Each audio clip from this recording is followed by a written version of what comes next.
Welcome everyone again to another episode of the Vegan Good Life with Miyoko. And if you have been around and seen me enough, you know that Vegan Good Life means oftentimes trying to create an aspirational lifestyle while making do and fudging things. So last week, if you watched last week's episode, and if you can tell by how I'm dressed, the last week's episode was actually filmed earlier today, but it's being posted next week or the following week. I made a chocolate almond raspberry torte, and from my old cookbook, this very, very old cookbook from 3 decades ago. And it was a cake that I used to serve at my restaurant and used to sell around the Bay Area. In fact, all over the country. It was a gluten-free cake back before people were really gluten-free. But it required okara, which is the pulp that it remains after you make soy milk or soybeans. And I didn't have any, so I substituted. And then I remembered, oh my God, I actually have some chickpeas that I've been soaking in water, and I was going to cook the chickpeas. And I thought, what if I tried to make okara out of chickpeas? What if I tried to make, instead of soy milk, chickpea milk? So we're going to give that a try today. I've never done it before, so we'll see if we can get it to taste not beany. But I'm just going to follow the recipe for the soy milk and the okara that I have right here in this old cookbook. I'm going to sort of fudge the recipe there because I don't think the chickpeas are quite like soybeans, but we'll sort of fudge it. I'm going to drain them first.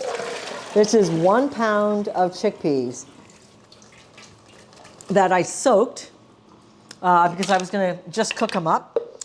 And I'm going to process them over here in my blender. Let me grab my blender. My book says to add 2.5 cups of water for every cup of soaked soybeans. However, I know that soybeans contain slightly more than twice the amount of protein that chickpeas do.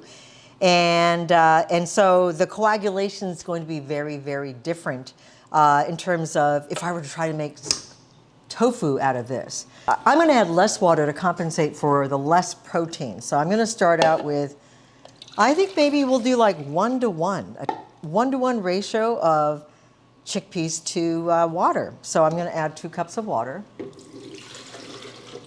And we'll do 2 cups of chickpeas, soaked chickpeas. I think I can add more to my blender. So we'll do another 2 cups and another 2 cups of water. All right, so basically it's a 1-to-1 ratio is what I've got.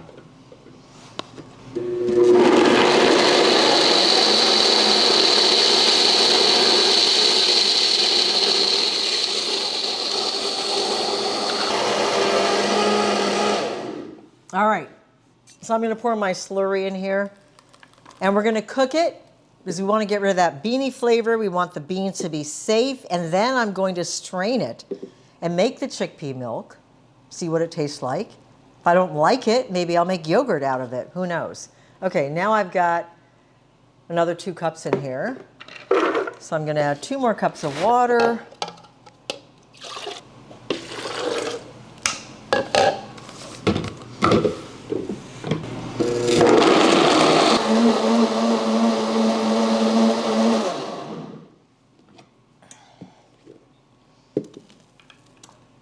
All right, let's take this over to the stove and bring it to a simmer.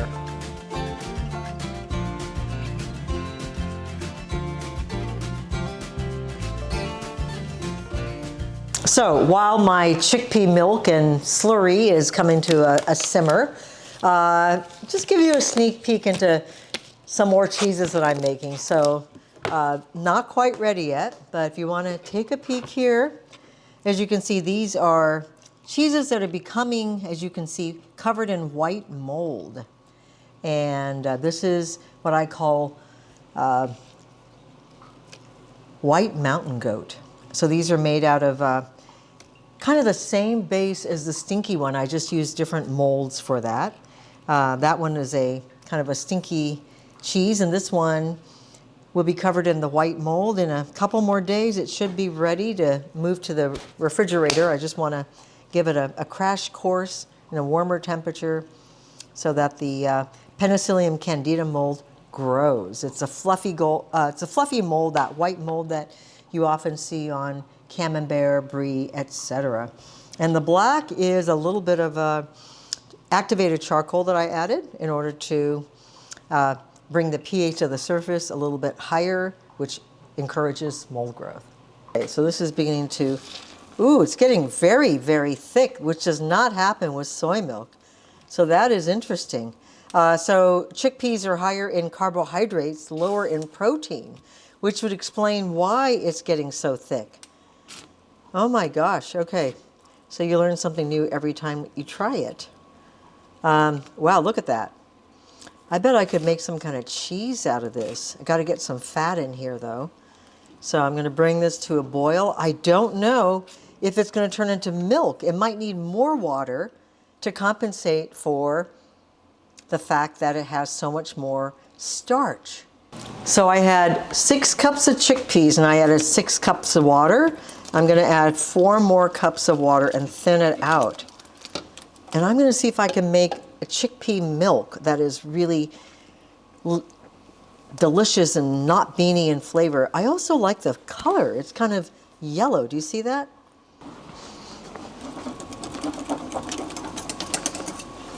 Now remember, we're going to be straining out all the pulp, and hopefully we're going to be left with a chickpea milk that's drinkable and delicious and creamy. And I think we can thin it out as long as I don't end up getting big clumps in here. So this is 6 cups of soaked chickpeas with 10 cups of water. That's what I've got right now. I have to say it out loud so I remember. All right, this is still really, really thick, so I'm probably going to have to dilute it with more water, but my pot's not any bigger. So I think what I'm going to do is we'll strain out the pulp, and then I'll add more water to thin it down to what a milk consistency would be. This is really the process that I go through as I'm trying to figure out new recipes. Is I just try stuff, and sometimes I go, why did I do that? That was really stupid. And other times it's like, oh my God, I knocked it out of the park. So I'm looking at the temperature here. It's only about 150, so we want it a little higher. And it's definitely getting thick. I hope, as with soy milk, I can separate the pulp. I'm thinking maybe I should have separated the pulp by putting it through a nut milk bag before I cooked it. But I wanted cooked okara too, because okara is a cooked product. Otherwise, it's got all this stuff in it, that the lectins and things that aren't really great for your tummies. So 155. I'm going to add 2 more cups of water to this. 12 cups to 6 cups of soaked, because I still think it's way too thick, and I wanted to bring it to a boil. It's going to be hard at this consistency. Okay, so I just did a little bit of research to find out time and temperature for killing lectins in beans, and it has to reach 212 degrees or 100 degrees centigrade for 15 minutes. So we're not even there yet. So it's just getting thicker and thicker and thicker. I think I need to dilute this even more. So because of the starch content, I need a lot more water than for making soy milk. And I don't know if this is going to work, but we're going to give it a try. And I think it has to be thin enough that it can reach a boiling point, 212 degrees, and then we need to simmer it for 15 minutes. So I add another 4 cups, so now we're up to 16 cups of water to 1 pound of chickpeas. Now we're at 208, 212, 211, depending on where it is. All right, we'll let that go for a few more minutes, and then we'll let it cool off, and then I'm going to squeeze the milk out using a nut milk bag, and we'll see how it is. Okay, this is like chickpea sludge. I don't know if I'm going to be able to milk these chickpeas, but I'm going to turn it off. I think it's been cooking, boiling, simmering for a very long time, so I'm going to turn it off now. And after it cools, I'll see if I can strain it. Okay, guys, so this is not a pizza, it's not paella, it's a paella pan. But this is the chickpea sludge that I made. I was trying to make chickpea milk in that other episode, and it was so thick in the morning, there was no way I could milk it, so I turned it into farinata or socca, which is basically like a chickpea pancake. I just mixed in a little bit of seasoning, some olive oil, nutritional yeast, a little bit of chickpea flour. I added it just to thicken up a little bit, and then I baked it in here, topped it with some tomato sauce. I'm going to drizzle some cheese on it, and then rebake it for the crowd up at the vineyard. Okay, I'm getting this cast iron skillet. This is my favorite pan. I use this more than anything. But I got my cast iron skillet hot, and I'm going to cook these oyster mushrooms in here.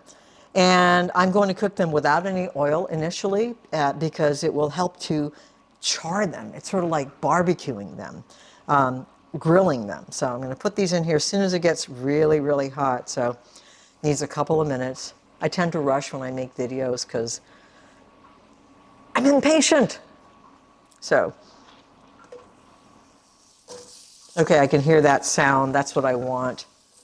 These are going to go on top of my farinata pizza. So we've got Rich from Moose Mountain is actually celiac, and so he can't have gluten. I couldn't make a pizza because of him. I have to figure out a gluten-free crust. And so I made a farinata pizza. And the farinata pizza was also an accident because it's actually that chickpea sludge that I made. I was trying to make chickpea milk. And it turned into a sludge. So I turned that into farinata, which is a chickpea pancake. So that's what we're having today. Because I didn't want to waste. I hate to waste. So I turned it into a farinata. I had the big pot of sludge. After it cooled, I was going to milk it, but it was just like oatmeal or cream of wheat.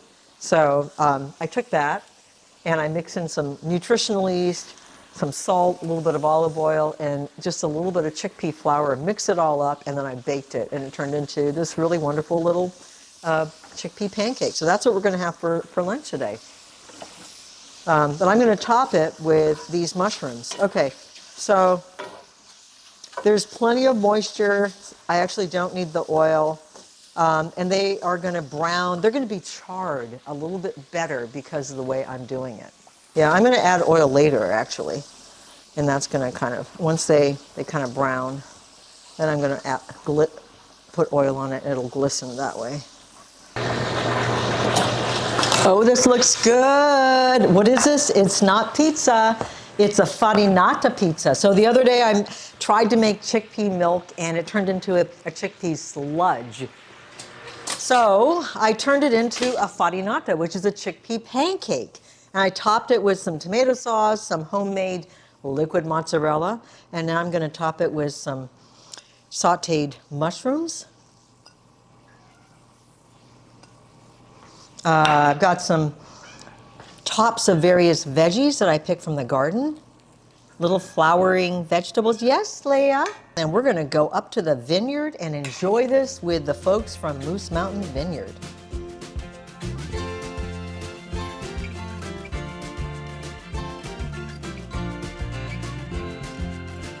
We're going to really focus on the three prongs of whole food plant-based, and really just kind of make people think about what's at the end of this. And a lot of this is just planting seeds, and it may be that there's plenty of people there that are receptive but not ready, but the seed has been planted, and so just a couple more exposures to that could have that seed germinate and take off, and then finally we have another person that has been changed for the better.